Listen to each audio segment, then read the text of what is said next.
செடாய்க்கு என்னுடைய வாழ்த்துக்கள். இதை இவங்க ஆரம்பத்துல ஸ்டார்ட் பண்ண காலகட்டத்திலிருந்தே எனக்கு தெரியும். இதை அடுத்தடுத்த லெவலுக்கு எடுத்துட்டு போகணும்னு அவங்க போட்ட எஃபர்ட்ஸை நான் கவனிச்சிருக்கேன். சந்தோஷமா இருக்கு. செடாய் அப்போ வளர்ந்துருக்கீங்க, நல்லா வளர்ந்துருக்கீங்க. அடுத்த வருஷம் பார்க்கல 1 கோடி 10 கோடியா டர்ன் ஓவர் இருக்கணும். ஆரம்பிக்கும் போது நான் எப்படி ஆரம்பிச்சிங்க, இன்னைக்கு இந்த அளவுக்கு வளர்ந்ததுக்கு காரணம் இத்தனை தனவான்களும் பெரிய தொழிலதிபர்களும்.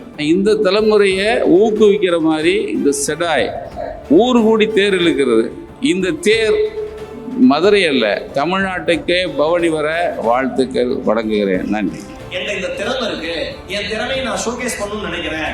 எனக்கு பெரிய கான்டாக்ட்ஸ் இல்ல, ஆனா கான்டாக்ட்ஸ் இருக்கிற செடாய் மாதிரி ஒரு நிறுவனத்துக்குள்ள வரப்ப என்னால கான்டாக்ட்ஸை இம்ப்ரூவ் பண்ணிக்க முடியும். என் திறமையை அடுத்த நண்பர்கள் பார்ப்பாங்க. ஒரு 3 பேர் பாக்குறப்ப 10 பேர் அதுல இருப்பாங்க. 10 பேர்ல 2 பேர் எனக்கு பிசினஸ் தருவாங்க. அந்த 2 பிசினஸ்ல இருந்து என் வாழ்க்கைக்கான முதல் ஆரம்பம் துவங்கும்.